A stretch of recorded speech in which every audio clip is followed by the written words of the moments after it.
Good, how's it going?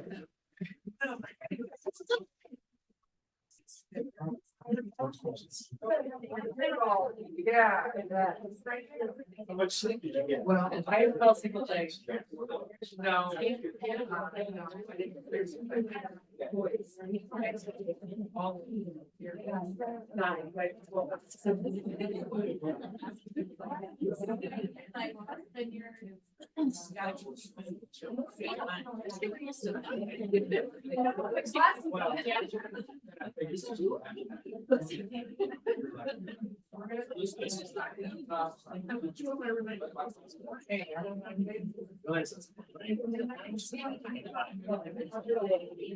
It's like when they do the presidential speech and you see the people in the background. Yeah. Well.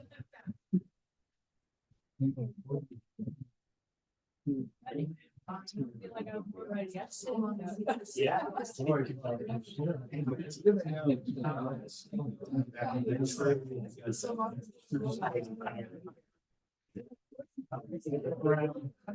Provided this, but you guys. Better than I did. You know,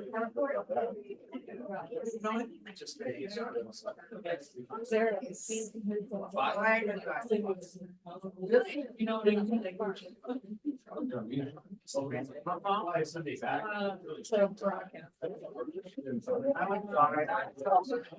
I don't know what they're doing up there, talking about it anyway.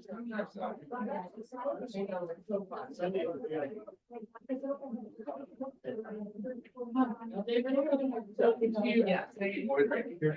And Yeah. Yeah.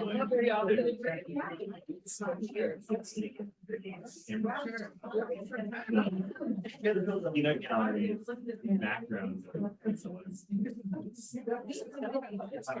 I saw Tom over here. They put baby in a corner. Yeah. He puts Tommy in the corner. Fancy, can I run down the aisle? Can you catch me? Yeah, sure, I will. That's the other joke. I'm just missing. Yeah, right. Pole vaulter, right? I was. Right. Yeah, Bob, that's, you need to, all I need is a dunce cap. What? All I need is a dunce cap. Oh, yeah. Who? Oh, yeah. But this keeps. Yeah. She and Hazel, Yeah. Hazel and Cindy. Same class.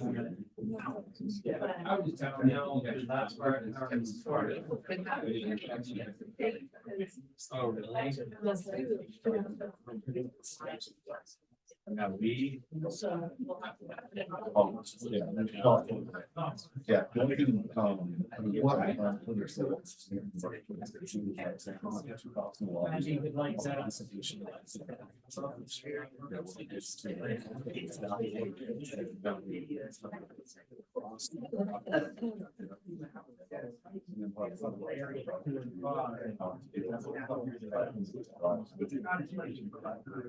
Broadcast the calendar.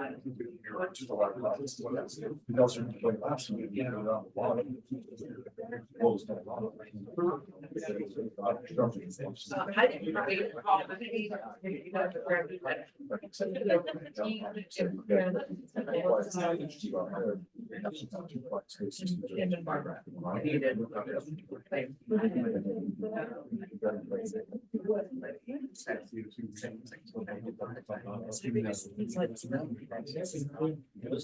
Yeah.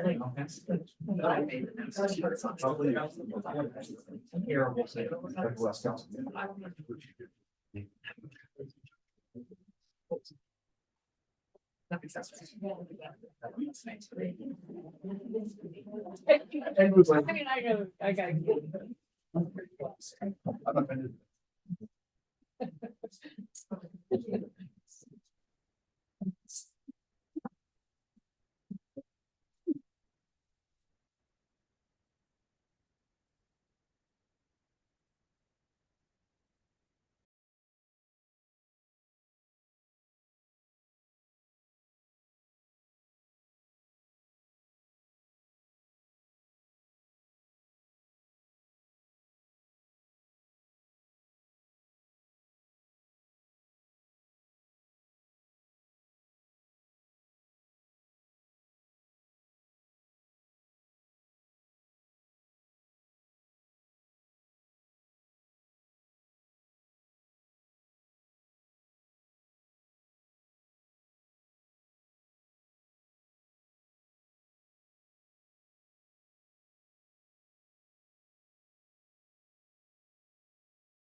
All right, we're gonna get started. Good morning. I see like. Good morning. Good morning. Good morning. Good morning. Good morning. Good morning. Mr. Cherry, hopefully everyone's doing well. Somebody catch that door. That'd be great. Hopefully everybody had a good night's rest and ready to rock and roll today. Feel like yesterday was productive. I'm not sure we'll be here till 12 o'clock today since we ended a little early yesterday. We're able to get into segment 4. Today we have segment 5. Then we're going to do the SWOT analysis. We're going to do the SWOT analysis a little bit differently than what would normally be the case. So the directors haven't been advised of this, so they're finding out just like you are. We want to make that session productive. And I have found when we do everything as a large group of those, it's not very productive. So what we're going to ask is each member of council to work with a few directors, stay in the building and do your own SWOT analysis, then bring back and report out. And then what I'll do is I'll have one scribe per person, then they'll turn theirs into me, and then I'll put together a master one and we'll get it out to everybody. I'll give you more instructions about that, but we just find that those processes tend to be more productive. Patrick, Patrick had talked to us a little bit about it this yesterday. I thought it'd be a good idea to kind of really have a council elected with some staff members to kind of go through those and report out. Aaron and I have kind of talked about it with Bob and have some ideas for the staff member pairings with the councilors. Oh. Great. I was worried I was gonna get picked last or picked fall. I would always pick you first. You're awesome. So today's, the fifth, definitely not the last one, is probably the area that communities are being challenged by in ways historically they've not always been self-aware about. And that, and Clancy and I were talking here a little bit, and I see this all across the country, just this whole notion of public engagement is no longer a noun, it's a verb. How you're enlisting, how you're engaging the public, not so much just about what you're telling, but it's what you're hearing. And that's going to be an ongoing effort. It's wonderful that you've identified this as one of your top goals. So it's not a, oh yeah, we need to do that, because there's a lot of communities that go, oh yeah, we need to issue a press release. Or, oh yeah, we need to do that, as almost it's an add-on or a bolt-on. As you continually incorporate this into the way you run the community, the way you run the organization, it becomes part and parcel as a value for not only the community, but the organization, that it's impactful. And what we're seeing across the country is people have a big appetite. They want to feel as though their points of view are being heard. We're talking a little bit about spray and pray, which is what government sometimes has done. Send it out to everybody and hope somebody reads it. There's definitely a trend across the country transitioning from mass marketing to micro-targeting. And more communities are enlisting brand influencers in the community who already have eyeballs on their sites. And you remember, your brand is not your logo, your brand is your reputation. And it's an ongoing journey about how you're reinforcing the brand. And you have an employer brand, you have a community brand, you have a place to invest, a place to live, a place to recreate. They're not all the same brand because they're different audiences. And so as you segment that market, you're going to hear more about that. Then you have different messages that you're trying to key into those different audiences. I hope that resonates with you. Just this is an ongoing area. As I was sharing with Clancy, it's probably one of the newest professions within local government. And it's trying to figure out kind of its footing. You all have a good history here of doing it. If you have a high degree of citizen activism, so how you partner with that, how you leverage that is going to be key to helping stay relevant and as a credible community builder. So on that note, I'm going to turn over to Clancy, who's going to present. There you go. Thank you. I'm just gonna stand right here. I think that's probably easiest. That was quite the introduction. Thank you, Patrick. You wrote it for me, so. Good morning, everybody. Strategic goal number 5, engaged and informed community. We changed the language here a little bit. The thought process is we wanted to call out the information piece, because you can't have an engaged community without informing them first. And so we wanted to make sure that there was a delineation there. Governance, we changed to community because when you say government or any derivative of the word, it tends to divide people and cause a sense of mistrust with some groups in the community. And so we wanted to just call it community, knowing that word can kind of play on some emotions. In addition, collaboration is, when we're talking about our strategic plan and our strategy regarding community engagement, we're working in conjunction with best practices through the International Association for Public Participation. The International Association for Public Participation has a spectrum of public participation, and collaboration is a very specific part of that spectrum in which we're asking folks to be involved.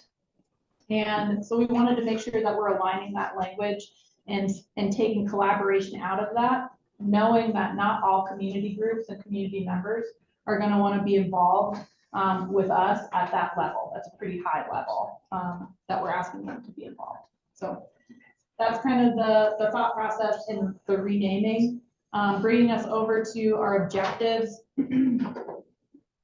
I want to emphasize in 5.1, we'll just read it real quick. It's champion a systematic approach where community engagement, education, outreach, and communication thrive as cornerstones of civic involvement.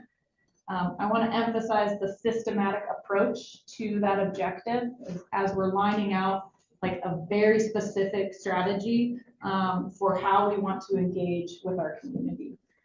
So that's I wanted to just draw the attention there. The education piece is in there. This is pretty condensed down, but this is a very big objective with the education, the outreach, the communication pieces, and then making sure that we are involving our citizens and our community because we can't operate and do an effective job in governance without the involvement of the community.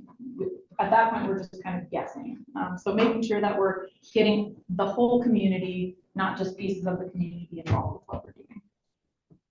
And then 5.2, cultivate and leverage communication systems through convenient, open, and accessible information. This is speaking to, we're utilizing efficient communication systems and ensuring that the tools that we're using are convenient, they're easy to use, they're easy to find, in our efforts to inform and then build that trust within the community.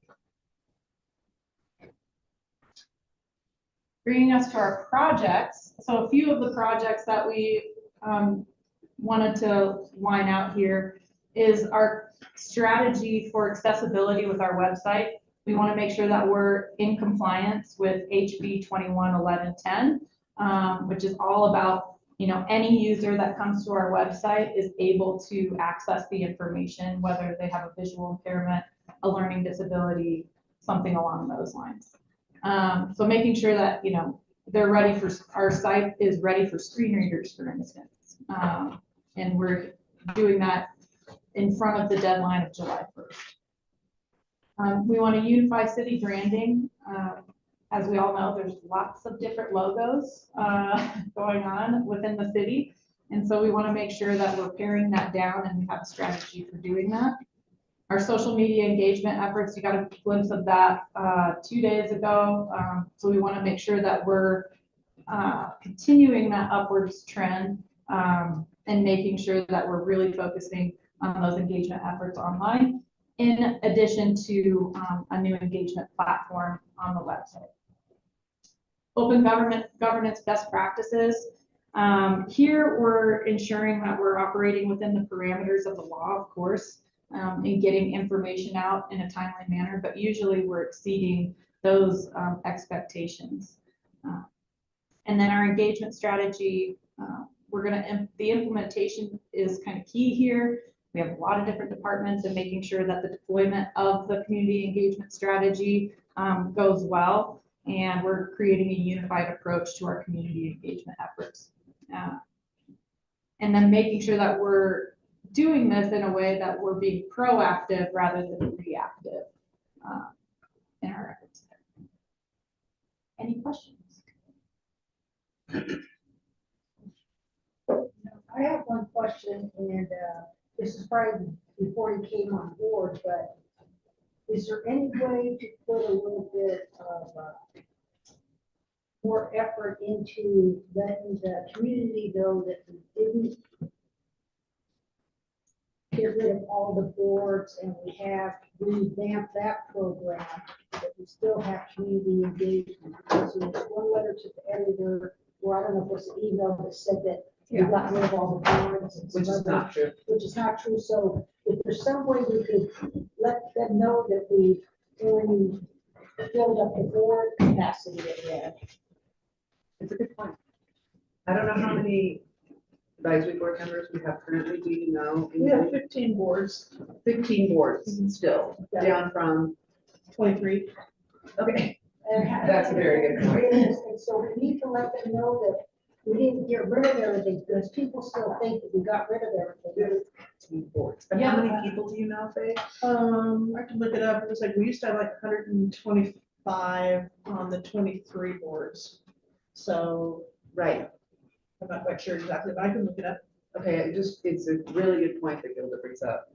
I think with that community engagement strategy will be available to the public, so that will be a piece of that. And then in my efforts with outreach and meeting with community members, anytime I get hit with that question, it's making sure to phrase it as we've consolidated boards and commissions, and then talking about like, that's a slightly antiquated approach to government and how municipalities are running. This is kind of sweeping across the nation of the consolidation of boards and commissions, just because it's not super effective to have 23 boards and commissions. It's effective to have some, but not that many. So we currently have 87 volunteers. I mean, that I think is on us to communicate when we can publicly.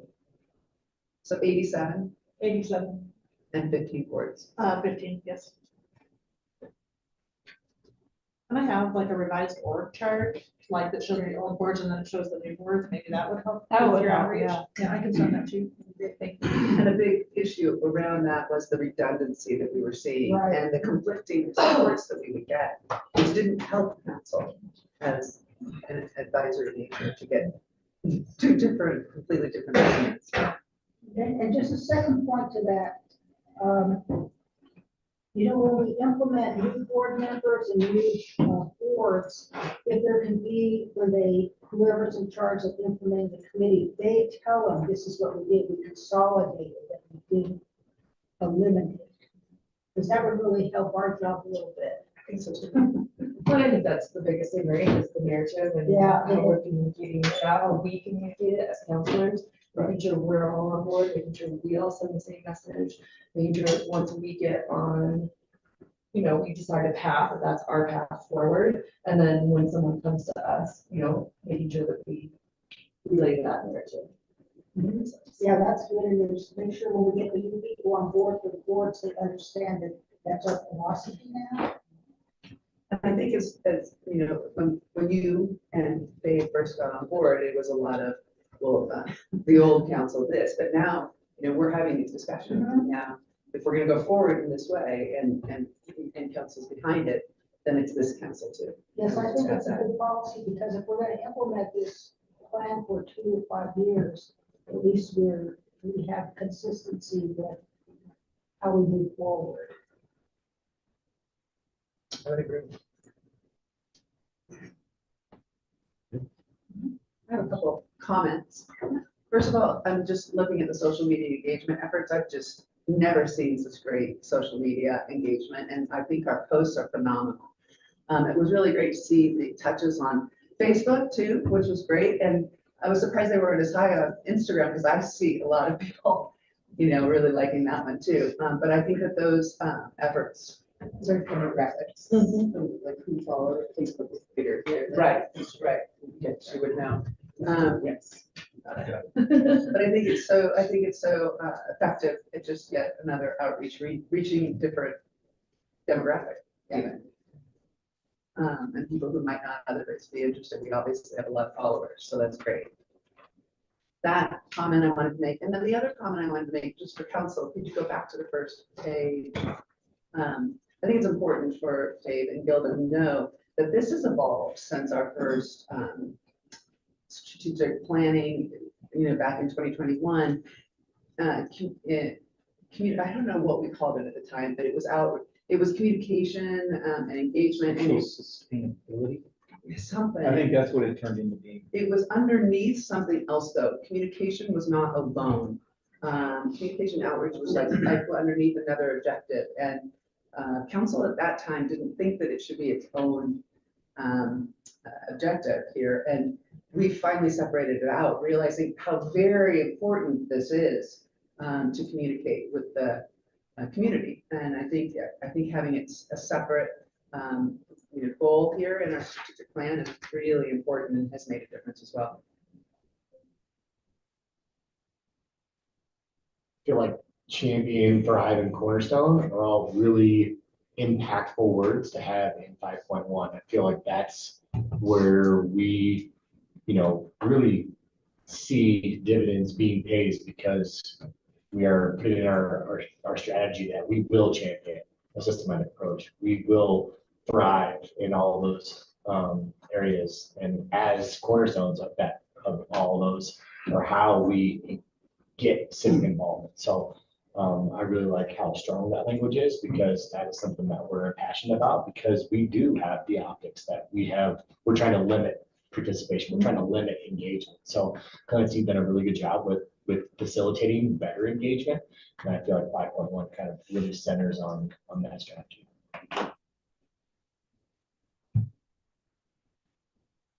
Just a few thoughts about that to tie it up in a bow. When we think about, to your point, Mayor, I remember those conversations, and yeah, that was okay. That's kind of where a lot of communities were at that time. And now you're evolving, as Jose said yesterday, you've seen demonstrated the last few days. This process is iterative. So it's good that it's that you're adapting and reflecting and modifying and modernizing, if you will, sort of the areas of emphasis. And when we step back and think about it, government traffics and trust, and that reinforcing that takes on many different platforms. And the higher the trust the public has in your faith about the judgment that you make, the more credible you are as a community builder. And there's people that are always telling stories about a community that may not even live there. And people don't base their opinion on facts. So government sort of markets facts, and then people respond with feelings, and it's like two ships passing in the night. And the only people in this room that were elected for the point of view were the 5 of you. So staff can't go online and argue with the public. They're supposed to be neutral and objective. So in a way, as this process, this ecosystem continually evolves, you might see about the role of mayor and council and the role of staff and how you're using those platforms to get information out and to have conversations.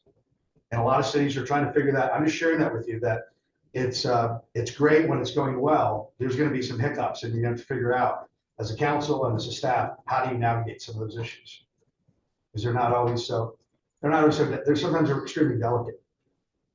So about boards and commissions, as Clancy said, it's definitely swept the nation. My advice always to councils, you're going to have issues that come up in Durango. Who knows who's the next issue? A task force is usually a good way to go, because a task force implies at some point it's done. We've all seen there an issue comes up, people want a board or committee, and Jose knows this well, boards and commissions live on in perpetuity, then somebody has to staff it. And then the first thing that board wants to know is what's our budget, what's our role, as you said that, Mayor. They're advisory boards, sometimes they have responsibilities, sometimes they think they have authority outside of planning and zoning. It's different. So how you manage expectations of boards and commissions, how you manage expectations in public. I'm just sharing that with you, that there's no shortage of opportunities where you're going to have an area where you want to address it. I would just encourage you to think about it, because once you expand, and I'm sure that trying to reduce it, can become a political issue. Yeah. Because people think, what are we doing wrong? We didn't do anything, or all of that. And they're good natured, right? They're volunteering, they're trying to contribute, but sometimes people get out of their lane, and staff ends up trying to shepherd that process. And that can be awkward for the staff.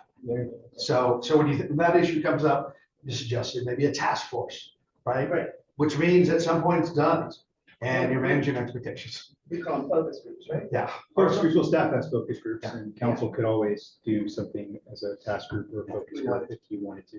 I just suggest it's a great way to manage expectation and still get good content about some issue they want different points of view on, and people that may shepherd it or champion it in the community.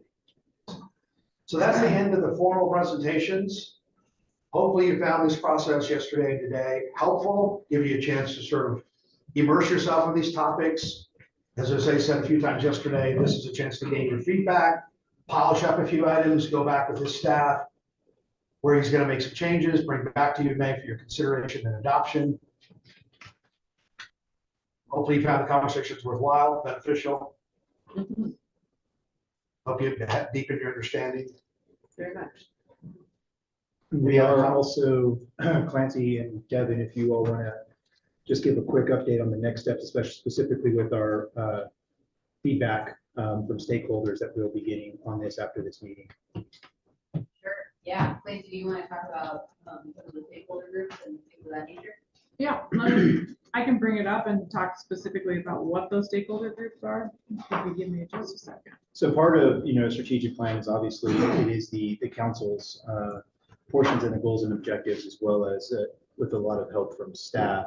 But it is important to kind of have that loop conversation with the stakeholders of here's kind of what we see, here are those objectives, and gain any input from them to see if they may have any additions that we may want to addition or subtract.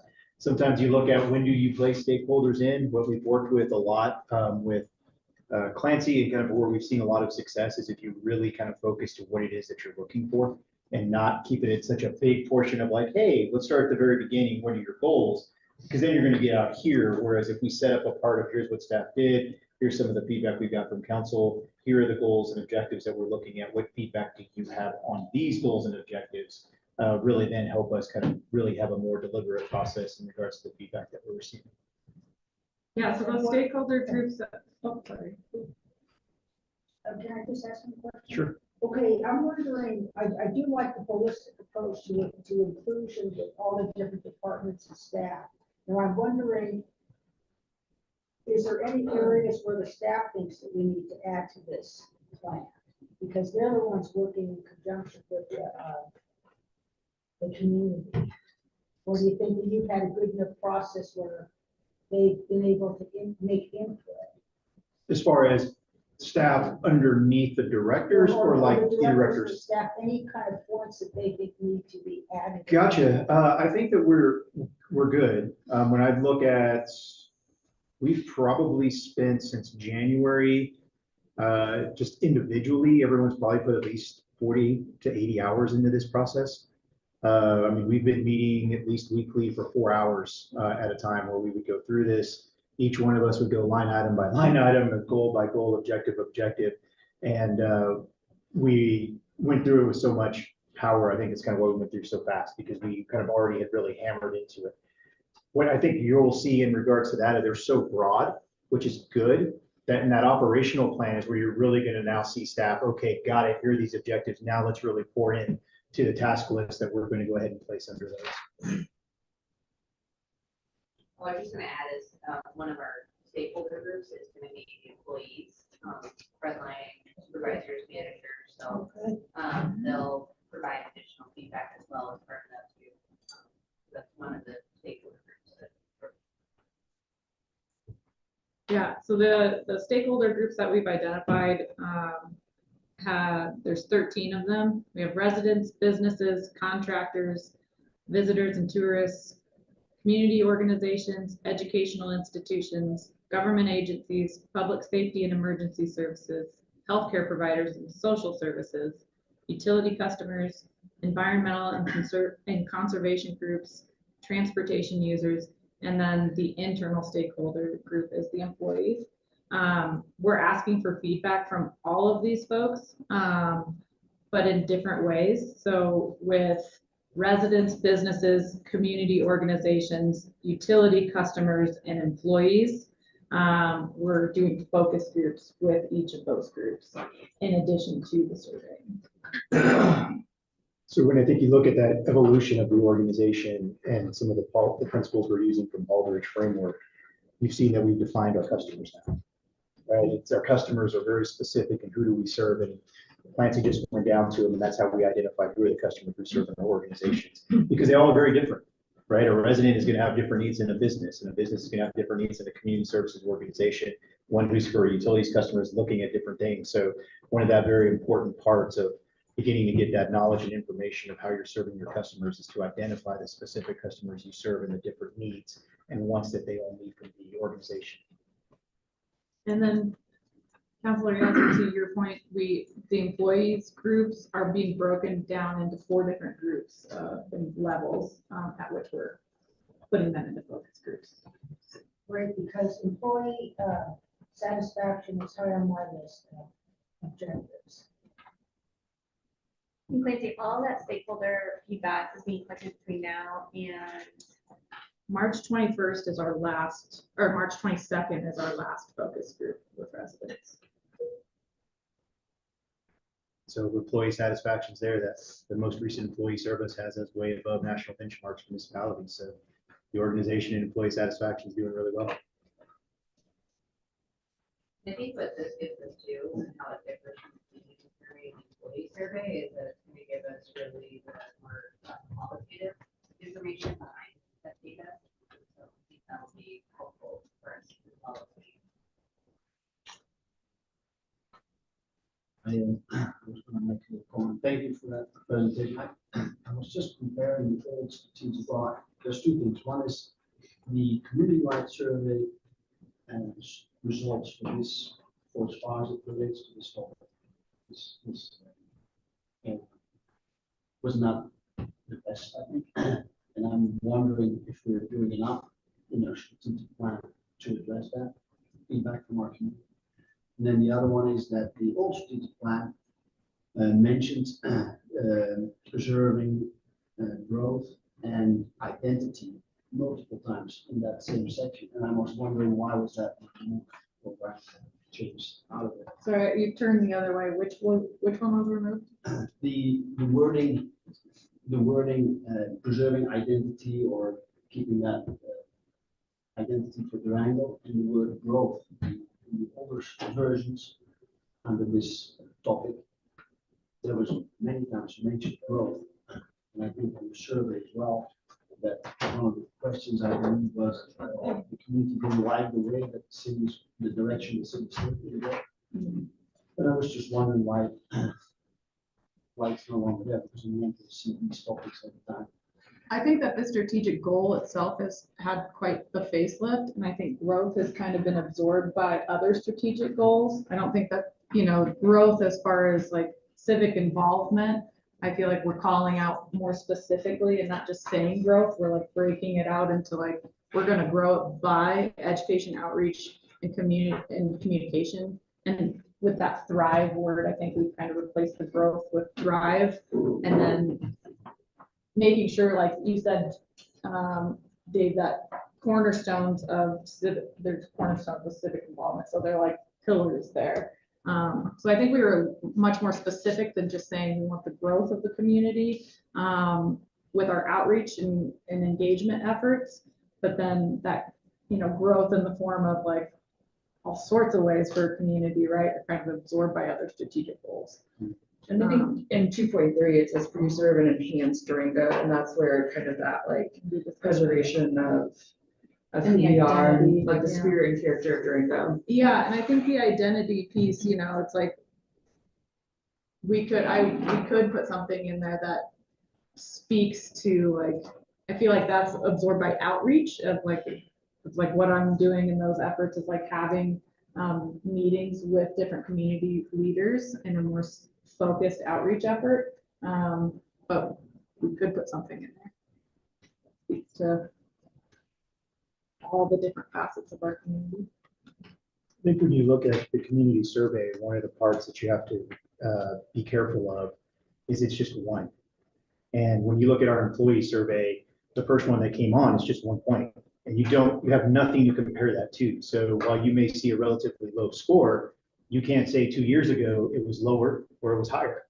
What we do have is where we are today, and then you make your adjustments based on, okay, here are the scores that we received.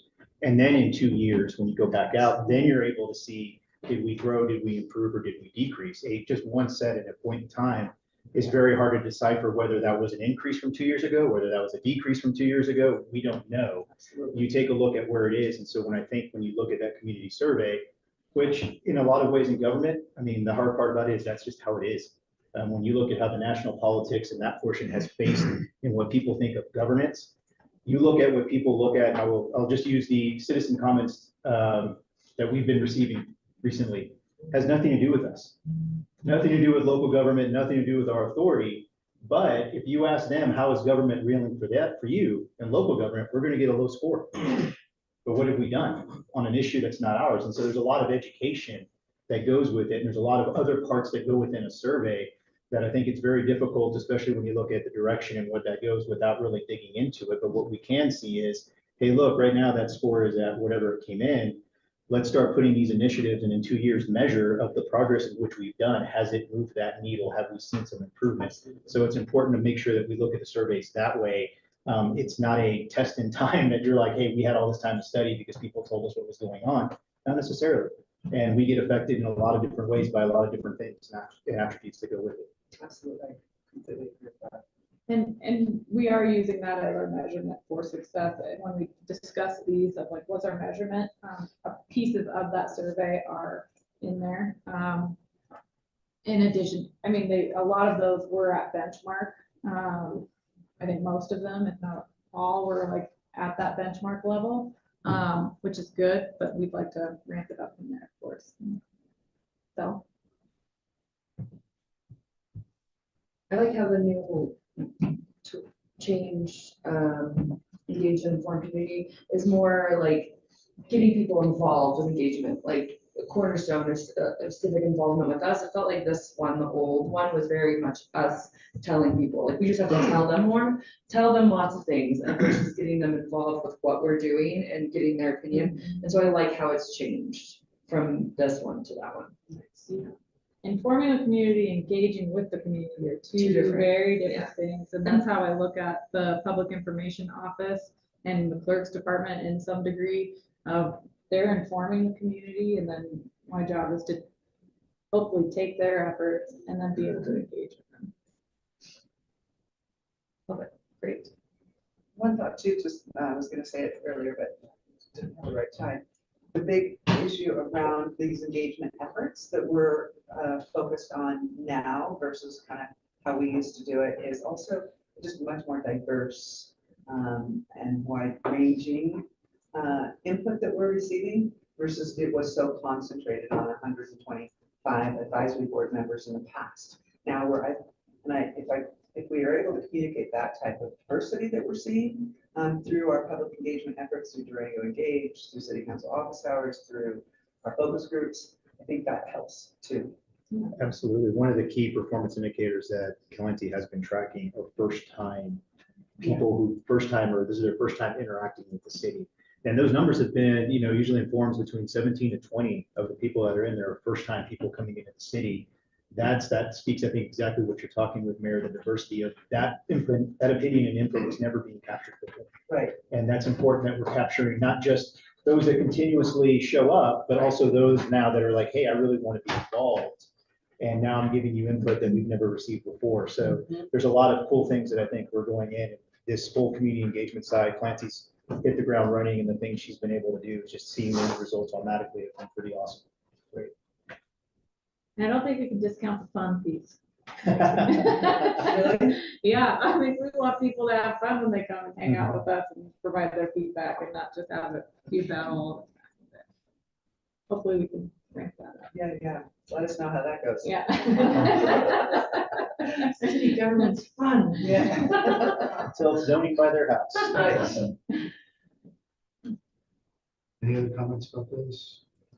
I think to your point, Mayor, and the other comments made by councilors, and Jose, he's definitely viewing this into the organization, and this is trending, you're trending in the right direction, is beyond just residents, which historically government looks at residents almost like this benign entity, right? Everybody is the same. In communities of all sizes, you don't just have one set of residents with certain appetites.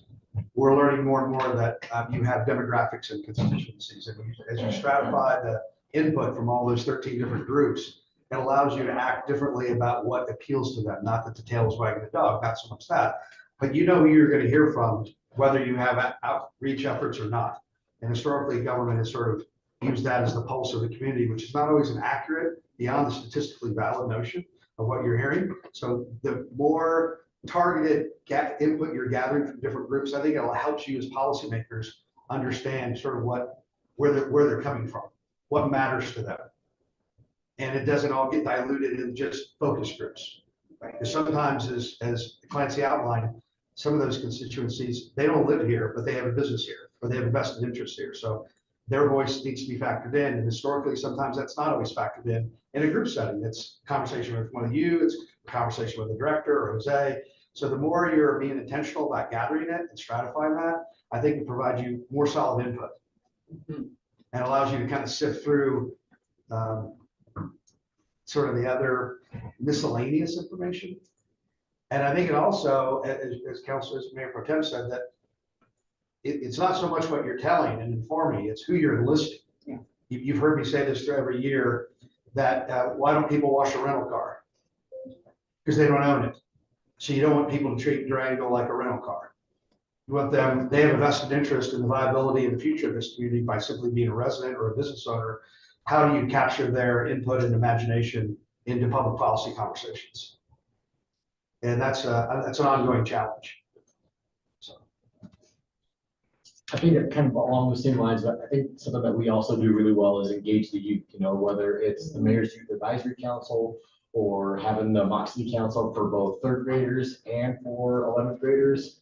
You know, we get not only the user group of the youth engaged and involved, but we also get parents, we get educators, we get a group of folks that may not engage on a day-to-day basis or even like on a monthly or quarterly or yearly basis with government, local government.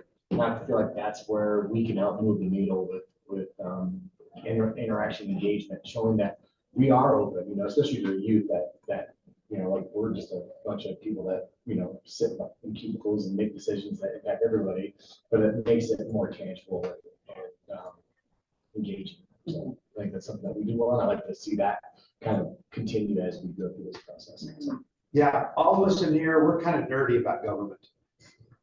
You know, we notice things when we travel that other people in the car don't notice. Right, we drive by city halls in other cities and people in your car just like, what's the matter with you? Or you notice signage, right? We're just kind of nerdy about that. And that's okay. And I think what we're continually seeing is recognizing we're not the audience for your message. Because the public is busy running their business, raising their family, doing things. Of course, people take things for granted. That's kind of the nature of it. To your point, how do you help them understand it at a conceptual level, at a practical level, at somewhat of a pragmatic level, and what's their role in it? Right? Not just to vote, it's got to be more than that. And how do they immerse themselves and involve themselves beyond just an issue that affects them directly by where they live or how the zoning is. So as I said, that's classic. And that's an ongoing journey. And you have, you know, whether it's young people or older people, where's the point of inflection for them? And I think communities are continually realizing that's an ongoing opportunity to help sort of demystify and unpack what government is and what it isn't. And candidly, some people, depending on where they were born and raised, don't necessarily see government as an advocate for them. So how do you engage them as a totally different, not a totally different, but has different dimensions of that process. So the diversity of your community, which is a source of strength, also presents unique challenges about how you engage different members of that community, because how they interact may not be in the conventional way. I'm just sharing that with you. And Clancy definitely knows that, and others that are actively involved. It's not just one size fits all. So, anything else about sort of the 5 program areas as part of the strategic plan? Oh, yes. when I was thinking last night, you know, I understand the word diversity, and it tries to be a word that's very descriptive of all different. So I'm wondering if there's any way you can work into this document the term multicultural. It doesn't matter where it goes. In number 5 or just in Anywhere. the So not delete diversity, but like add multicultural. To somewhere, you know, the wordsmiths do it. We'll take the feedback, see what we can do. Jose, any final comments before we move on to the spot? Just appreciate your time. I know that, you know, being on council is, it's kind of funny. I look up there and I see collaborative governance, and it sounds like something to be in, right? It sounds like, oh, wow, that would be great. But you 5 have a very difficult challenge in that there are issues that come up to you, and no matter what you do, you're going to have people who are going to be really excited and happy with what you do, and you're going to have people who are really mad at the decision you make. that's a tough place to be. And so taking time to go through a process like this to tell us as staff, hey, here's kind of what we want you to be focused on and working on, helps us tremendously in being able to achieve those goals, achieve those objectives, and continue to move the organization in a way in which we're aligned. And it helps us with our work product. So thank you for the time. And then again, as always, the great staff that we have. Thank you all for the dedication. Starting January 1, we put this on our list and kind of made it weekly to make sure that we gave you the best draft of the strategic plan that we could. So great team effort. Appreciate it. We're going to transition to doing SWOT. I know there's people in the room that may have deep experience in doing that, some that have limited. So my advice, sort of a set of instructions before we sort of do it in pods, is a strength doesn't mean that it's perfect. It means that you believe it's based on your own observations, not based on, this is not a science project. So you can factor in what community survey input was and your own interpretation. What are the strengths of the community? What are the strengths of the organization? Obviously, what are weaknesses? What are challenges we face it? It's acknowledging those. What are opportunities out there? And then what are threats? What are challenges that are impacting the community that you really have no control over? Market forces, development trends, economic habits. There's a lot that, a lot that impacts communities outside what it controls. And that's sometimes where strategic planning is really trying to be a differentiator as a decision-making device, is you're trying to be both proactive and responsive simultaneously. The government sometimes is simply reactive. And Mayor, you alluded to this yesterday, those of us that were involved in the inception, the inaugural strategic plan in 21, some of it was being reactive to the recent events, and that's not uncommon. And you may recall that we had those conversations that as you become more proficient, as the organization finds its footing, as you start to realize the benefits of that process, the content of the plan will evolve. And you definitely have seen that front and center as you were able to accomplish things. So you're in a different place than you were, and you're continually experiencing unique and distinctive challenges. So this process of doing the SWOT is we can't fix some of these, so to speak, but it allows you to unpack some of these and realize where can you leverage, where are leverage points? And then also so you're not caught by surprise. Because trends don't, they're already bubbling. There's fads and there's trends. So try to acknowledge what those trends are. And when I say by trends, that's usually around the threats, what's occurring. And within those are also some opportunities. I'm not sure how you divided up the. Yeah, so divided it up, just kind of went around and got everybody here who's in the room and so going to assign with some groups. And I think that from a reporter side, we'll have a staff member do the reporter, but I think it's important for the council to be the reporter.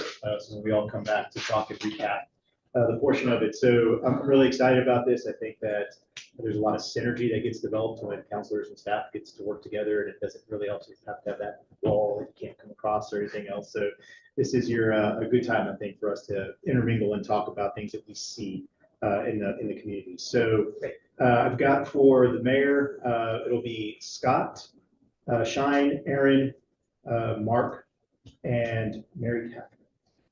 Who's our so you're going to have kind of a mix of those parts going through. Councilor Yazzie, it'll be Tony, Bob, Faye, Elliot, and Kate on your group. Councilor Woodruff, it'll be Kelly, Allison, myself, Kat, and Justin. Right there. For Councilor Bosman's, it'll be Sarah, Devin, Tom, and Zeta. And for Councilor Buell, it'll be Luke, Marty, Clancy, and Ben. Did I miss any? So what we like to do, it's hard to do that in here. It's a beautiful facility. If you want to go outside, it's a beautiful day. It's 9 o'clock. Can we be back in here no later than 10 o'clock? That should give you a chance to really examine. Say somewhere in the building. I'll stay here. I'll keep an eye on everything. I'll bounce around the groups. So we can leave our staff here? Sure. We can leave our staff here. Of course. If there's room in here for a group, so if one group wants to stand here, that's great. But there's plenty of spaces elsewhere in this building that you can convene. Just be back here by 10 o'clock. Okay, I'll stay here with my group. We're staying here. We'll be here, yeah. Yeah, unless you want to go near the pickleball course.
Good on timing? Yeah.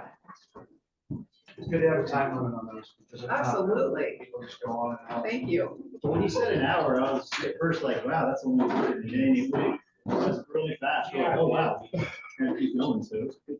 When you're solving all the world's problems. And I took notes. Did you? Nope. Okay, it's all up here. Yeah. I think Right. we told it. Yes. Oh, there you go. That there's a lot of things out there. I got a whole document.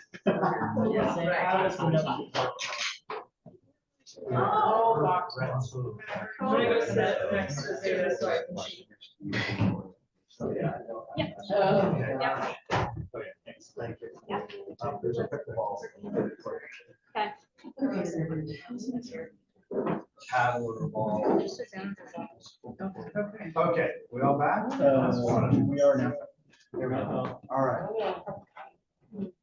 So how was that? Interesting, engaging, illuminating, informing, Yeah, entertainment. entertaining, Oh, yeah. productive? Yeah. You know, you don't get a chance to do that very much. As they and I were talking, when you interact with staff, it's usually a topic-driven conversation, or they're making a presentation, often in a public meeting. So that gives you a chance to have a more relaxing and enjoyable environment to unpack. There's really no right or wrong answers to those. It's about sharing perspectives. Yeah. And I think the more opportunities you have that among elected and appointed officials, it creates and Jose said this earlier, you know, collaboration always sounds good in theory. In practice, it requires patience and empathy, which sometimes are in short supply when you're trying to get stuff done. So that hopefully you found that conversation, time flew by and you had a chance to examine. I'm curious to what I'm gonna ask each group that had a scribe, right? Every group had a scribe to send their summary to Erin. Okay. And then she's gonna forward it to me and we'll put together a summary, make sure everybody in here gets a master summary to it. Can you do that? Master. You're the master? I'm gonna be the filter to the master. So what are you doing? Yes. Send your summary to Erin and then she and I will work on the master. Right, we want to put together not 5 lists, we want to put together a master list, because I'm sure there's overlap about all these different dimensions. Before we get into, what I was going to ask groups is to share their highlights, not their entire list, just because it can go on. By email, Aaron? What, as I was listening to the group in here, is because I was sitting here kind of eavesdropping. There was interesting conversations, and I'm sure you had them as well, as how you define weaknesses. I think it's easier to identify strengths because it seems to kind of rise to the surface, but how did you identify what maybe opportunities and threats were? What was the context of that conversation? Whoever wants to share. I don't call on people, so. We just talked through it. I think you're right, strengths were like tough. We didn't spend much time defining, but then there were things as like, well, is that a weakness, an opportunity, or is that a threat? Yeah. And it was a pretty good conversation, and we were like, oh yeah, I can see how that'd be more of a threat, or kind of begin lumping some of them into bigger categories. Yeah. Or all three. I feel like there was some where like that is a strength and a threat and an opportunity. And so kind of, and we jumped around a lot. We didn't really stay. That's okay. Luke was great. Kept going back and forth. Tracking you. Yeah. We kind of combined, we looked at our opportunity, no, how do we do it? We looked at our weaknesses as opportunities. So we combined Yes. quite a few of them. Yeah, I think the same thing. We found a lot of overlap between all of them, and then that allowed us better engaging conversation about how we address each of those as a strength, but also as a weakness, but also as an opportunity. So it really helped guide that conversation. Yeah, and one of the outcomes of this is we get it and analyze it and you all kind of review it and analyze it, discuss it. It will be helpful, sort of the next steps after the analysis phase is to determine, to your point, what's your role, if any, to address some of those.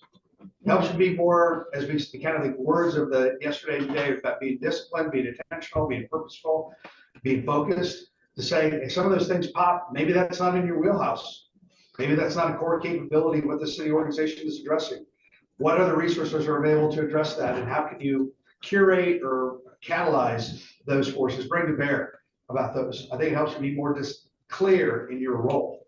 A lot of cities, as I mentioned, they take the peanut butter approach. Something, spread it out to everything, and then once they're in it, they're never out. So being selective and discerning is really crucial. And that analysis of that SWOT will help you.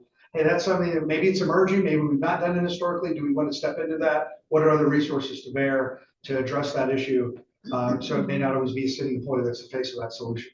And we'll also begin to operationalize these. One of the the gaps that we saw last week was when we were asked, what are your strategic objectives and your strategic advantages? And we could list them. I mean, we could have a conversation with them, but we never had them identified. And so coming from this, and that was one of the purposes of creating this, is now that we have them, we can now develop strategies in our operational plan of how do we capitalize on our strategic advantages and how are we mitigating our strategic weaknesses? You know, those areas that we just can't do anything much about, but we're mitigating them and begin developing plans and how to begin to assessing all of these within our operations. So it's really important from us as a staff part so that we can say, we know here's where our strengths, our weaknesses, our threats, and here's what we're actively doing to mitigate these as we go through our work every day. I failed to mention yesterday, so I'll mention it now. Apologize for that. That strategic planning as a concept and as a practice is not a deficit closing process.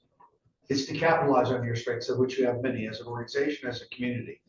Sometimes people arrive at strategic planning and say, well, what's wrong? Why are we doing this?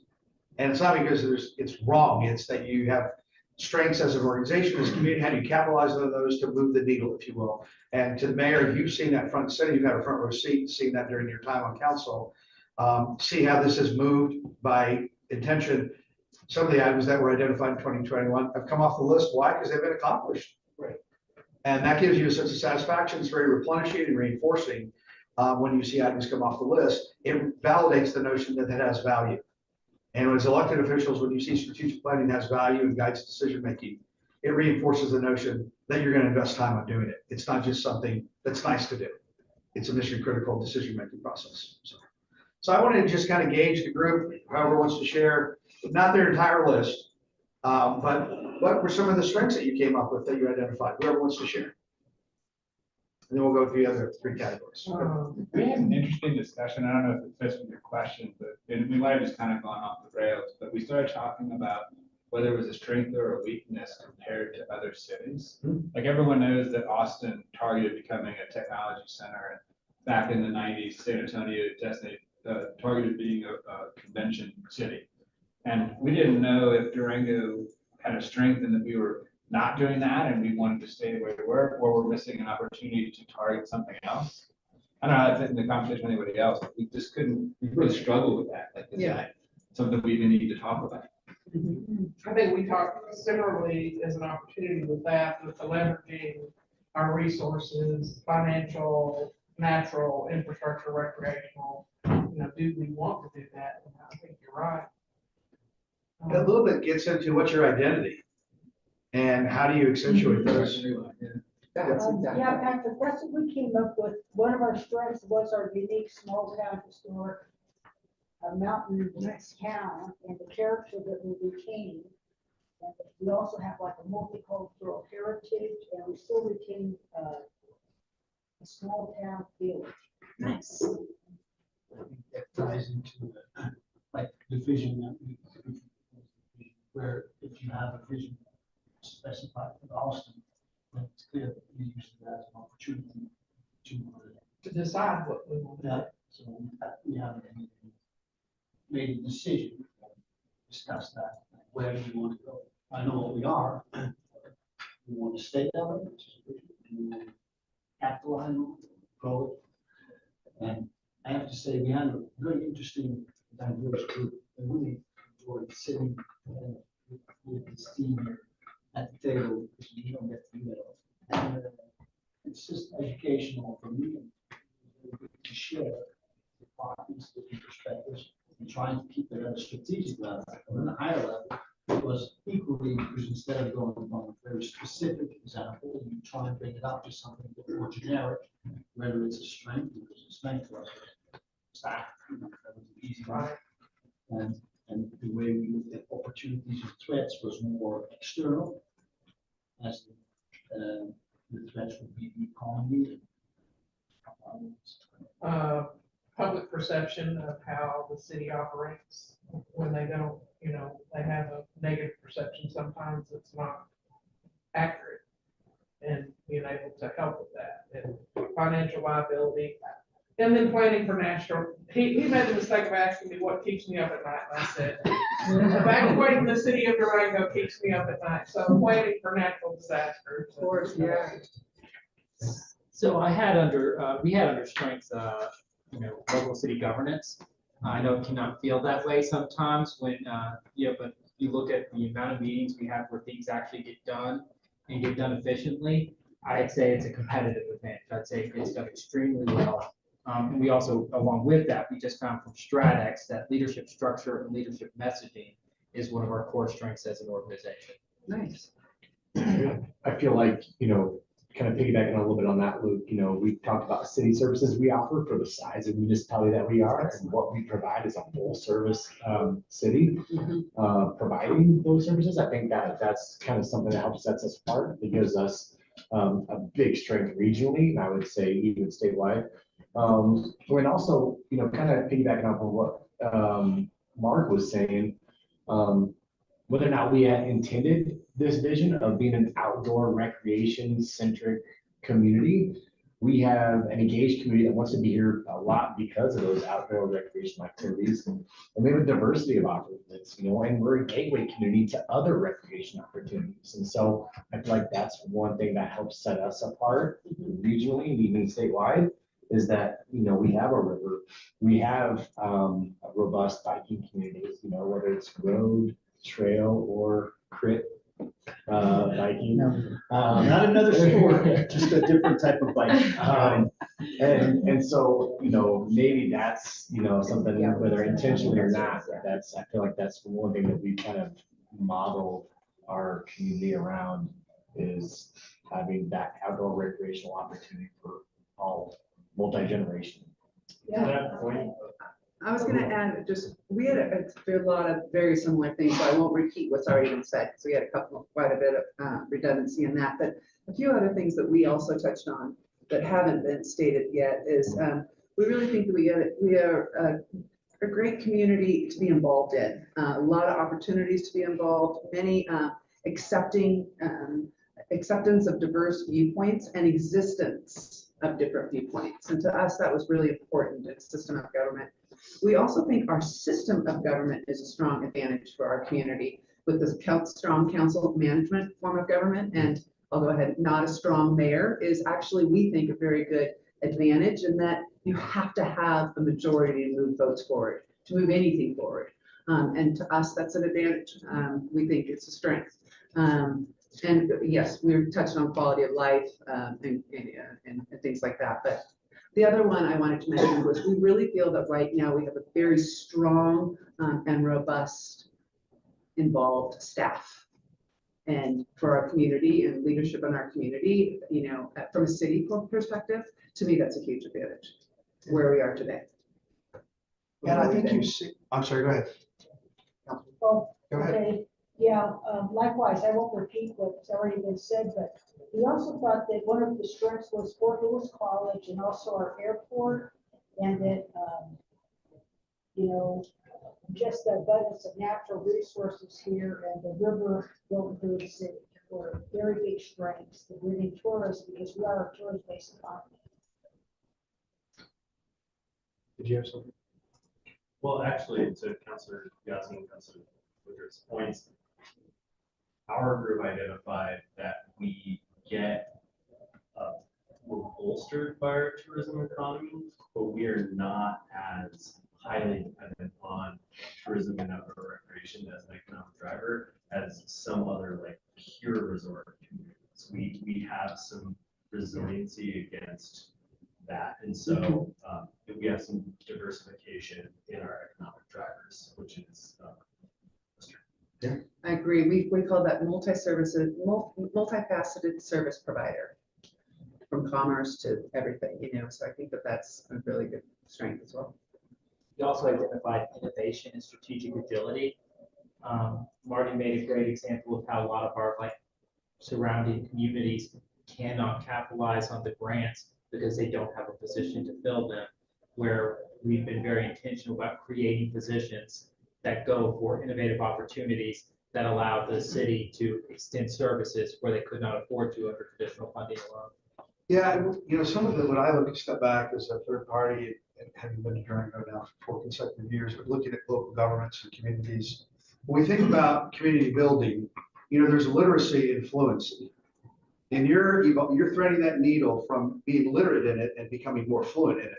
You become more proficient, which means you're more confident and you're more capable and you're able to tackle more challenges. Both as an organization under Jose's leadership, you're more fluent in managing and leading the organization. And as counselors, you're becoming more fluent at community building and enlisting other people. That doesn't always happen in communities because they're not always self-aware and has less to do with tenure and more to do with focus. I'm just sharing that with you as a part, as a point of view, that the more fluent you become, the more you're able to tackle tougher challenges, whether they're economic challenges, whether they're community challenges, because you're more well-versed in what you're doing. And for anybody, when we're more well-versed, more experienced, and more proficient, we're more confident because we're more competent. I hope that resonates with you, just that you can thread that needle from literacy to fluency. So just from my vantage point. Because a lot of communities are not, and it has nothing to do with size of community. Jose does this front and center because he worked in cities of the different sizes as some staff. I have as well as clients and as well as manager. So sophistication has nothing to do with size and everything to do with leadership. So it's not just, let's look at larger cities, like they got the book on proven practices. Sometimes they're so dysfunctional, they can't get out of their own way. Here, you can essentially get all the employees in this room, not this room, but this building. And that there's a competitive advantage to that. There's an organizational advantage. You can convene a lot of members of the community in challenging issues. And so, as was mentioned, you're agile, which is not just a concept, it's a practice. It's how you maneuver through that terrain. Really, there's three types of communities. There are those that run on a treadmill, those that run around the track, and those that run across the terrain. What kind do you want to be? Sometimes people just run on a treadmill, they're exhausted when it's over. They're in the same place literally where they started. But it gives the illusion that progress was made. There are those that run around a track. They ran a track 3 or 4 times. They may still end up where they started, but it gives the illusion they made progress. And there are those that run across the terrain, trying to maneuver uncertainty, the topography. Little secret here. Communities are always in the third one. They just sometimes don't know it. So their mindset about how they're trying to maneuver both elected officials and appointed officials is crucial, that it is an uneven terrain, and how you maneuver is going to be not so much about resources, it's more about capability. I hope that, again, gives you some sense about how you're moving the community into the future. So, other points of view that anybody wants to share about opportunities or threats or challenges or anything that came up? Yes. Right, that our group talked about was physical locations for commercial development and business and job creation. We hear that a lot about businesses that start here and want to grow and want to expand, but they need to leave the community to do that.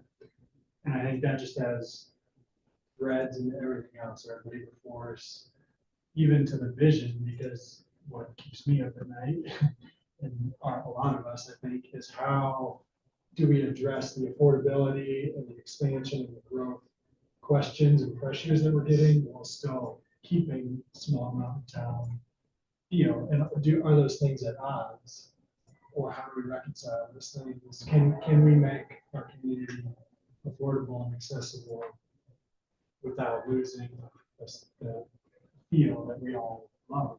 So I mentioned the one thread, but it has a lot of connectedness to the other things. I think what you can how you approach that, continue to approach that both as a group as well as the community, is that view it as a duality, not a dichotomy. A lot of people view it as a dichotomy, binary. It's either we're this or we're that. You're operating concurrently, and some of these variables you don't control. So that mindset that yes, and we can do both, preservation and move into the future.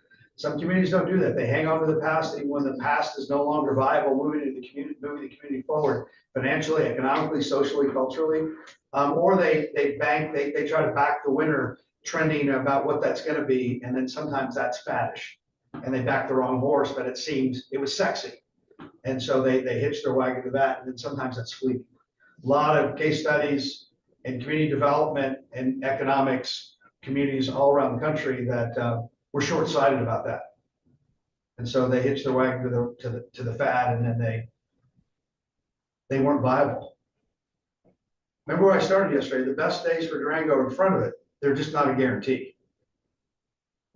And so how do you continually make decisions in the near term, short term, long term, which are 3 different horizons? There's an old saying in government, it's hard to have a 5-year plan on 4-year election cycles.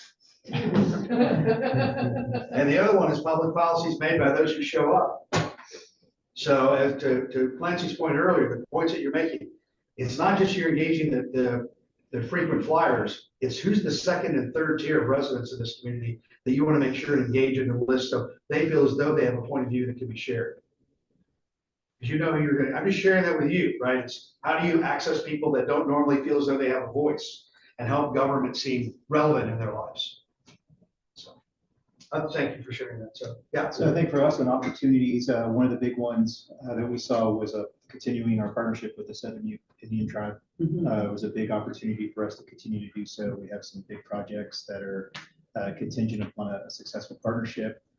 Threats, kind of two that really stuck out with me. One is kind of the same line with Zeta. I think after us as a leadership team read the book Paradise, anytime fire season comes around and trying to evacuate a town and what happened there is really scary. There's a lot of things that really resonated really true in that aftermath. So us having that in the threat of being able or being in an area where fires can happen is obviously something that we always look at.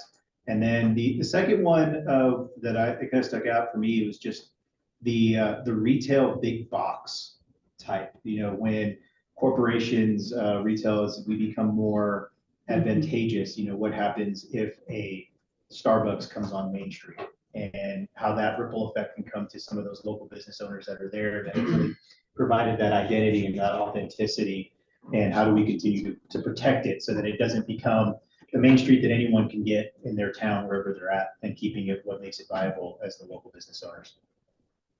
I'll just piggyback on that. Our group was talking about partners as well, both regional partners like the Southern Indian Tribe, the county for like transit and opportunities there, but then also like how we're leveraging public-private partnerships now. And it's something we never did before. You know, I remember one of the first, Luke brought up one, or I think it was Luke brought it up, one of the first meetings when I was like counselor, we were like, oh, we don't do housing. That's not in our lane. We're not gonna, you know, talk about it. And now we're spending money to, you know, and partnering with people to make, you know, these projects a reality because affordable housing is such you know, an issue, and affordability in general, I think is, you know, a threat here in our town. So we were kind of on the same page there. Clancy identified something great about how data capture, data sharing, and in terms of Baldridge, where we saw we have real issues with deployment and learning, where we're all thinking strategically, but in different boxes. Yeah, and I was just going to share your point. When you think about just your time on council, how elastic the role is of the city as a community builder, the elasticity. You think what moistens that role to make it more elastic? And some communities are not. They're very restrictive. Their elasticity is brittle. They don't nurture it. They don't nourish it. They don't listen, right? And then how do you moisten that? Through conversations, through public input, through reflection, through examination, and say, okay, if we want to have an elastic role as a community builder, you do have capacity limits, as we talked about yesterday, right? You can't just keep stretching and stretching and stretching, because at some point you break. But to elastize that, some of it's politics, some of it's input, some of it's funding, some of it's just conversations. That elasticity, because I see that sometimes in communities, they're not very elastic. It has nothing to do with ideology. They're just sometimes very restrictive in their thinking about creating as community builders. Like, we don't do that, we're never going to do that. They ignore it at some risk, and that's always the weighing. Like, is this an area we need to get into? How's this evolving? Do we need to step into it? And then sometimes they say, no, we're not going to, even when the public's appetite is high. But when, like, even my short time on council, we have Clancy's position, you have Eva's position, you have like these divisions and departments that we're creating to respond to some of these issues, which is great to see. But then also when we were sitting here looking at like what departments are underperforming, and you'll say like, or what areas are underperforming, but it's like, it's not, they're actually super innovative and doing so much with what they have. Council isn't directing that that's where we need to put funding. Like, you know, you talk about transit was one of like our like, oh my gosh, the new programs we have are great and like everything we're doing is great. Well, what's underperforming? Well, a little bit transit. Like, we don't have any, you know, a place going out to the airport. We don't have buses going up to Perg. We don't have Edgemont service. Like, that's not okay. Like, if we're gonna, you know, be innovators and push, but we're also not funding Like, it has to come from council. If we see these, like, opportunities and see these weaknesses, like, stormwater funding or, our aging infrastructure, like, we have to fund it and not, maybe like all the beautiful trails and parks and facilities we have if it's gonna change. And so that's kind of the question where we are faced with. I think it's also understanding innovation is not invention. It's not about doing new things. It's about adding new value. I don't think we put it down, but this just dawned on me, as we talk about all the things that we want to do and whether or not they're performing. I think that the Baldridge system that we're going to is going to be an extreme strength in that we will have the key performance indicators and the metrics to look at things and determine what's underperforming and how can we address it. I mean, I'm really excited about having those qualifiers in there, and even the demographic and us as a city mirroring our available workforce and our population, and what barriers do we have to that? How can we look at those metrics and see, is there go to the imagination gap that you talked about yesterday and say, how can we do that? Yeah, I think it's a good point, because one of the threats that I talked about also was that something that I think we're starting to see is the political ideology beginning to filter into local government to where it never had been before. And one of the great things that local government, one of the reasons I picked local government, is there wasn't really a political party portion of it, right? There's not a Republican, Democrat, or any other way to fix a pothole. You fix potholes, and everybody sticks to that part of how do you make the community better, and you pride yourself, and even ethically in ICMA, that we don't have political partisan. We're not supposed to show that part of it. But you're starting to see, I think, with the national picture, people becoming frustrated with nothing happening there and realizing the accessibility they have to local elected officials, and begin bringing a lot of these topics into to local government, which I think in ways that if it continues, who knows where it goes, that it could begin getting into more ideology, political ideology basis than really operational side. Luckily, we haven't gotten there. But I don't think it's really isolated to Durango. I think we're seeing it across the country as cities are dealing with something they've never had to deal with before. And so hopefully when you look at tying off of where Zito is going on the key performance indicators, that we keep it about the operations and how we focus on there, hopefully continues to keep us away from that. But I do think there's that threat that when that ideology starts coming into local government where it never has been before, because of they're not being heard at this level or that level, but I know every first and third Tuesday, I can come to a council, I can come to a council office hours, or I can go see a city manager, I can see a director. We are a local government that's most accessible at the time. And sometimes we get topics that really aren't within our bailiwick. Well, one other threat that, since you mentioned threats was, and it hasn't been mentioned yet, was the unfunded mandates that we've received from the state and federal government. We don't have any control over what they're gonna mandate, but we have to implement some kind of product for that. And a lot of times these are reactive. That was one topic when I talked about threats. And another threat, even though we work with the county a lot, is the fact that sometimes they are reactive with how they want to present issues. I mean, it's pretty subtle what's there. We did discuss that. They have the reputation. That's very nice. But that came up as a threat. Yeah. I just wanted to mention one last thing that I was asked to bring up, which is a weakness, being the transit system and the opportunity to really fund it significantly. And if we don't, it's very threatening. Don't say what I said. We have a baby, you don't get this. And we had an interesting, the one that you talked about, what we defined it as complicity with stagnation. There's some culture here that wants to keep things as it is. If it ain't broke, don't fix it. And we run into that. And so that is kind of a hurdle to overcome in some of the projects we're doing. I think Downtown Next Steps is a good example. And then the other one that hasn't been mentioned that I thought was really interesting that our group brought up was potentially lacking a tagline to sell our community. What is our brand? And we have, we always struggle with that. What do we want to be? What are we? and how do we present ourselves? And, Austin, we brought up Austin and, how they have their great tagline of keep Austin weird. How do we create that culture here? What is it? And how do we create that culture? Yeah, I think some of you know I moved to Maine last summer. And so I live outside of Portland, Maine. So From Arizona. from Arizona. But my wife was done with the heat and we walked on the surface of the sun for 6 months out of the year. But so we moved to, we traveled there a few times. So we made this was a conscious choice. And I remember when we first drove into the state, from the state Department of Tourism, the message was, welcome home. And man, did that resonate with Kristen and me. Just about, hey, we're thinking about moving here, just that feel, right? It's the feel. And Jose talked about this yesterday a lot. And it's not subtle, it's the experience. And we live in an experience-based economy, all of us do. What's it like? How do people feel about living here?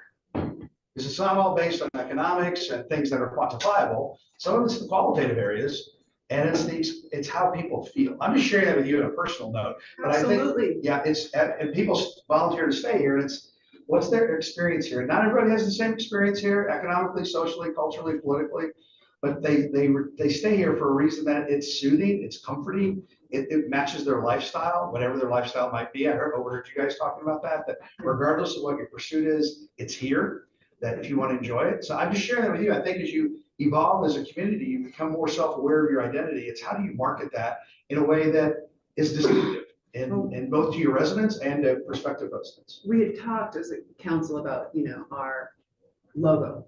But maybe a bigger conversation that we should have before we identify that logo is what is, our tagline?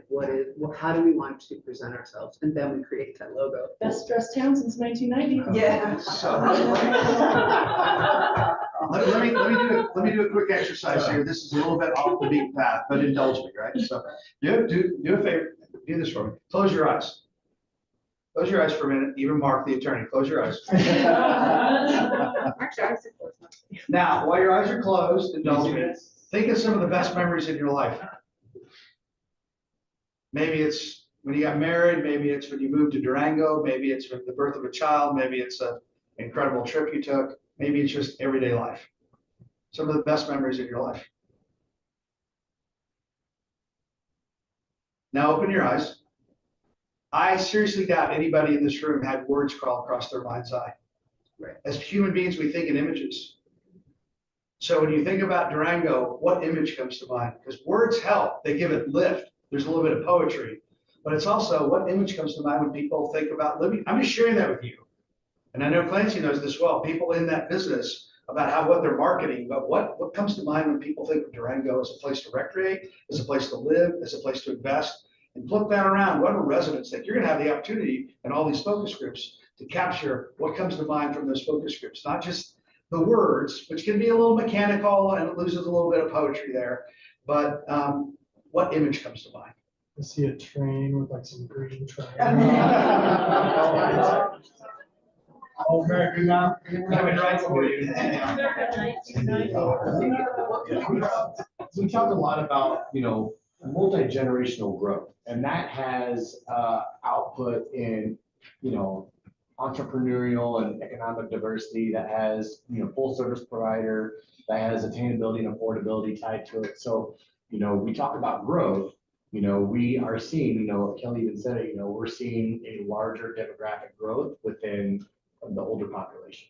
So how do we, as a municipality, help foster better, more familial growth within our municipality? Because that's what's going to help grow the economy. It's going to help provide, sustainable city services through sales tax generation. And so, we talk not at length about multi-generational, but ultimately that's how we are going to see this economy and this municipality and this city, that vision grow with that younger perspective, being cultivating that and modeling that as they grow.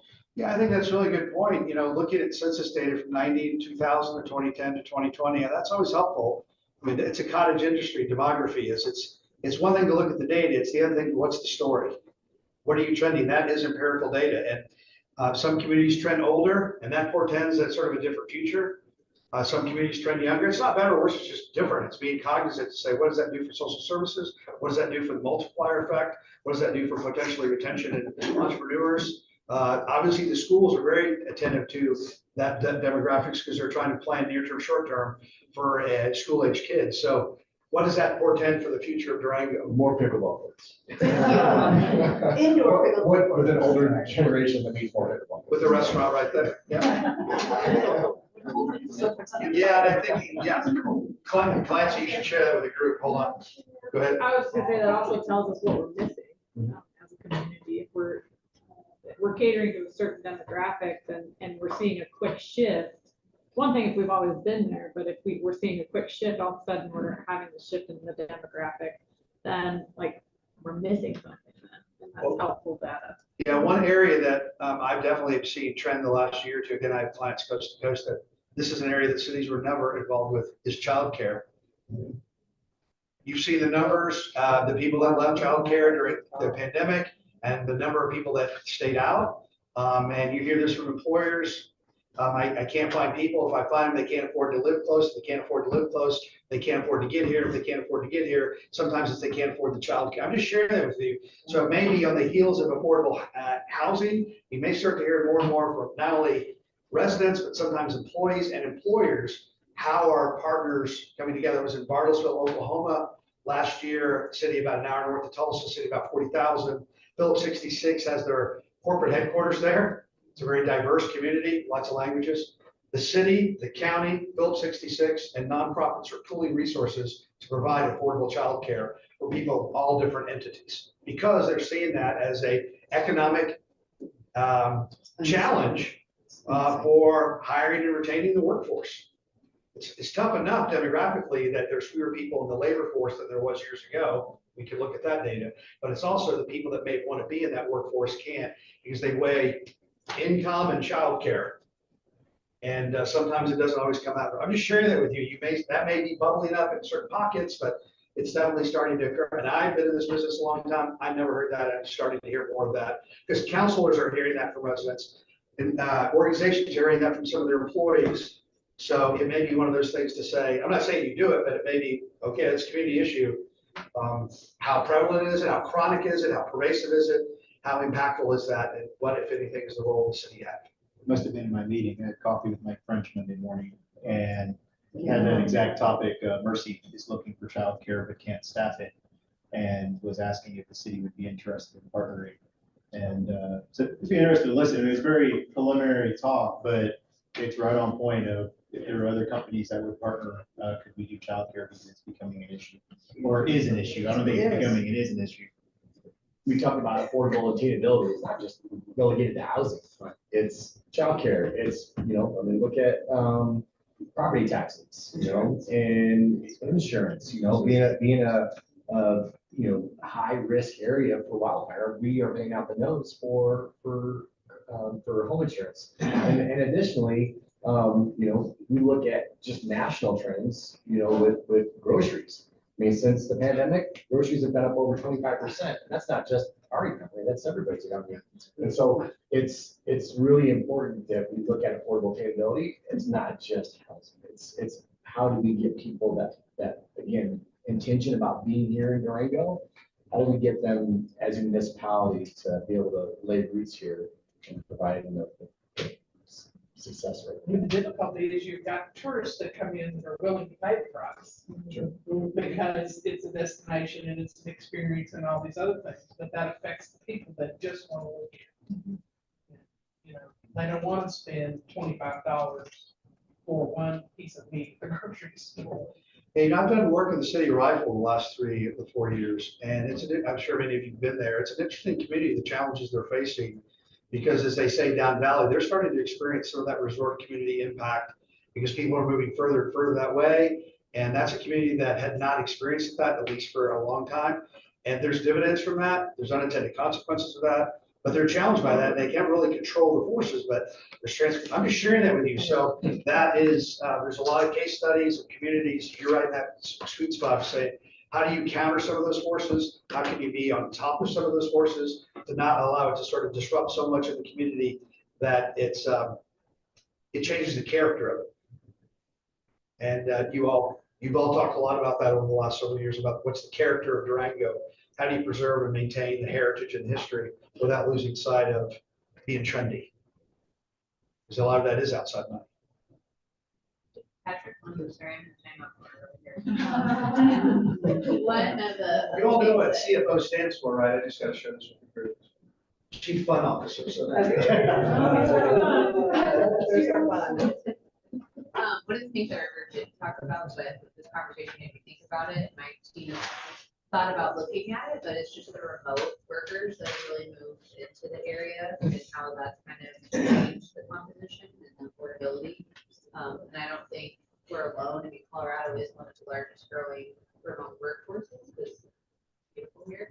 So I think that's something that's changed too, where before you had to be able to find a job in Durango to live here. Now, people work anywhere. A lot of cities. We just talked about that as well, though, because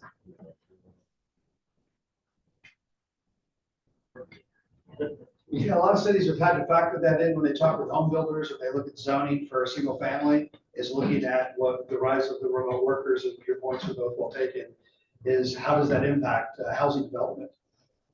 Beyond the whole notion of stable, reliable Wi-Fi, which is becoming the equivalent of a public utility. We also mentioned in that vein, though, that that's an opportunity with your workforce and businesses coming to your community. Well, I can tell you, just through our hiring process, we have people that work graveyards. We have people that could do the job, but can't do the job because they have no childcare in the middle of the night. So how do we, and I know the hospital probably has the same problem. I think just from an internal thread, Dayton mentioned, but if there was something that kept me up at night, he's kind of going to go in this back corner over here with our budget team. That when it looks at career growth, in an organization, and you look at our directors, most are very new in their careers, which is great, but it causes that logjam. And when you look at who's coming in behind, how do we continue to captivate and inspire the employees to stick around longer than they might want to, or when other opportunities come around to be a director or something else at a different city in an organization. That's where culture really becomes important. But for us, we start to see that at points. We've had, I know in community development, a couple of folks that were young, promising that have left to go take bigger roles that we just can't offer here. So that's a part of in this governance, that we're in this real sweet spot right now where we have a really awesome, talented staff. We have depth behind that, but it's how do we continue to hold that depth, knowing that sometimes those career options are a little bit limited with the organization that we have. We only have so many directors. So that's the part to me where I look at it and I'm like, man, I'd like to make sure we keep some of the staff as long as we possibly can. We recall that vividly with our police force, the ability to train and keep, because that's also okay. It's our city as a whole, that brain drain, the young and really educated, talented workforce going to other places, because just the city of Durango doesn't offer that movement in those higher level jobs as a. Yeah, Jose makes a great point. You're an employer, so you're competing for talent, both attracting and retaining and developing that talent. And you're a fairly flat organization, so there's not a lot of promotional opportunities, as Jose just described. And so, how do you appeal? And to younger people, it's life-work balance. We can go down the path on that just for that whole conversation. And by the numbers, by next year across the U.S., millennials and Gen Z, which are essentially people born in this century and up to 40, they'll be 65% of the workforce. So there is, you want the keys, you got it. And I'll be 65. So I did a workshop yesterday, managers, the field guide, we have about 40 employees in there. And one of the points I was making to them is just the notion of demographics that people, and Jose mentioned this in passing, but increasingly employees, candidates shop culture. That money is not always a differentiator. It's a commodity. So people shop culture, they also shop opportunities. So the more investment you make in your workforce about development and strengthening the workplace culture, that's appealing for both prospective candidates as well as retention for strong talent. Especially in local government, I've Yes. seen where it used to be a career. And when I probably may be the last Generation X doing it, you got into a city and you stayed there. And you waited your 25, 30 years, you got your retirement, and that was it. That was the goal.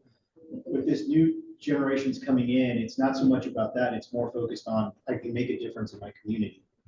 And that's where I'm looking at. And if it's, I can make a difference here at the city, but then I can switch and go make a difference somewhere else, they will be more willing to do that switch in mobility, not so much as I don't see the long term of like, I want to be here 25 years, get the retirement. It's more, I want to make a difference. And if I can't make a difference, if I feel I can't make a difference in the position I am here, I can make a bigger difference over there, I'm going to jump. And it makes it a little bit more challenging than it was before. Yeah, to use a sports phrase, younger people by and large see themselves as free agents. Yeah. And their knowledge, free agents, so they're portable. Yep, I would also say that one of our strengths then is our work-life balance, and that was identified. Hey, Patrick, that can also be a strength, with the workforce changing out because it doesn't become complacent. And then with the program period, they have to cross training within different departments. Right. And then the Baldrige technique and the holistic training, the different departments can create lead documents in case somebody needs to log out. Yeah, I think you make a good point. It can be an opportunity. I'm sorry. Yeah, and I think historically in local government, it used to be that high turnover was bad, low turnover was good. And I think those are relics of the past. And so turnover is not always by definition a bad thing. And sometimes, as I said, those people from community development that have left, they left for reasons to pursue their dreams. Right. And there's only so much you can do to fulfill that. And so it's not always a bad thing, but it's very contextual.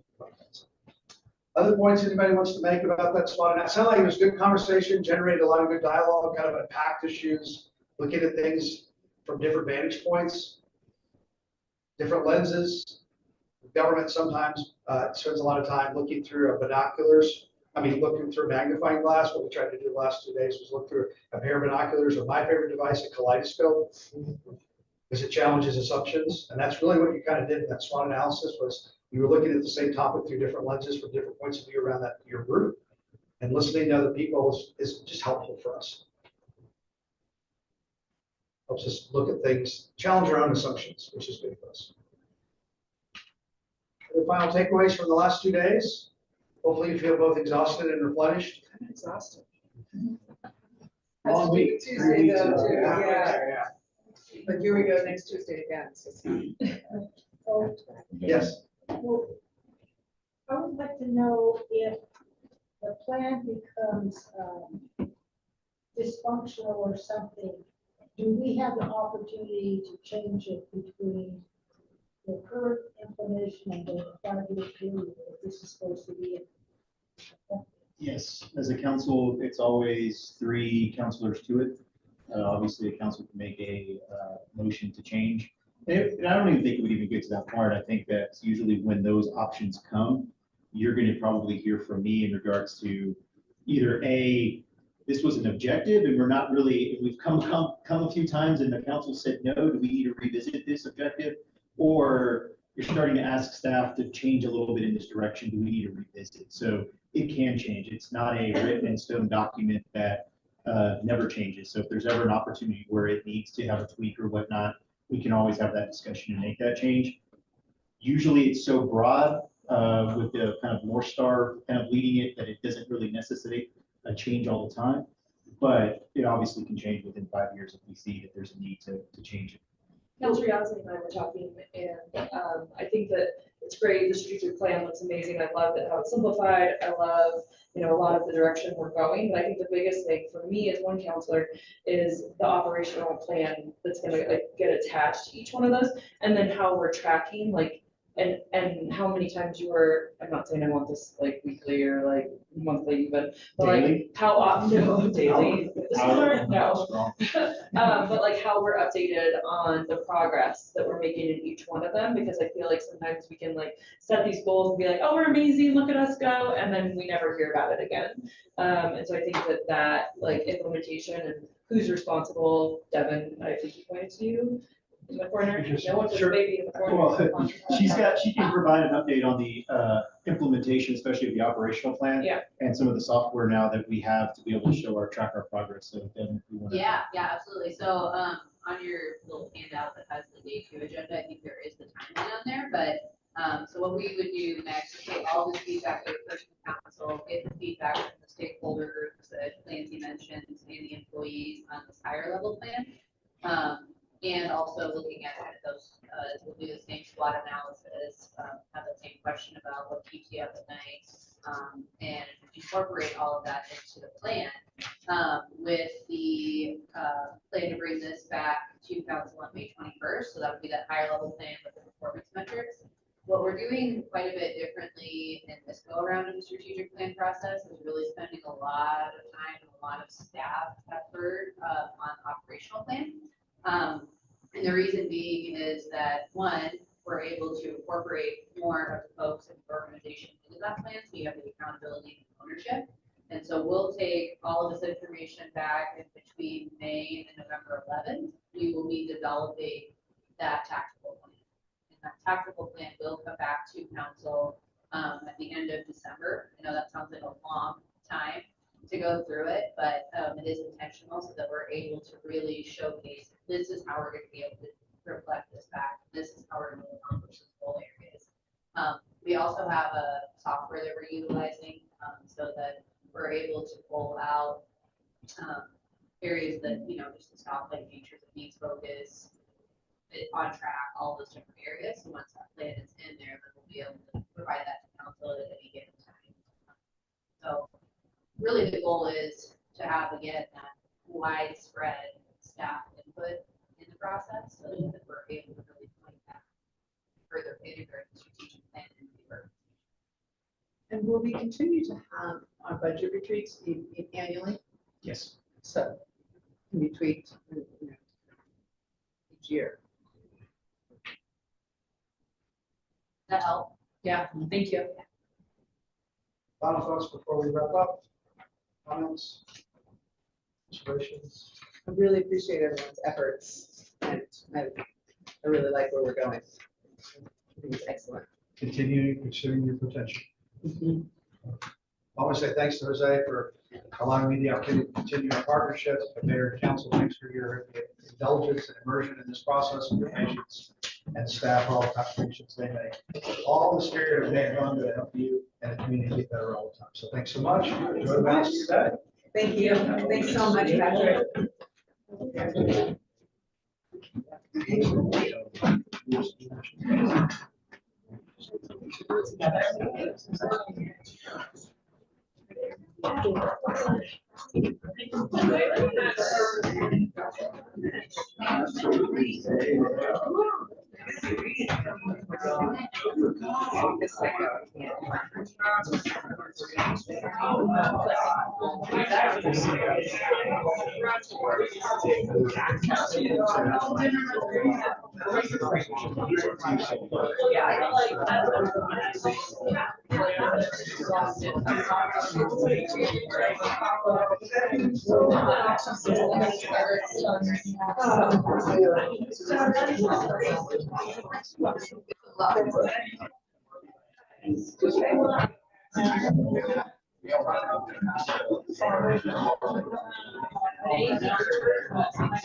here to see. Really support.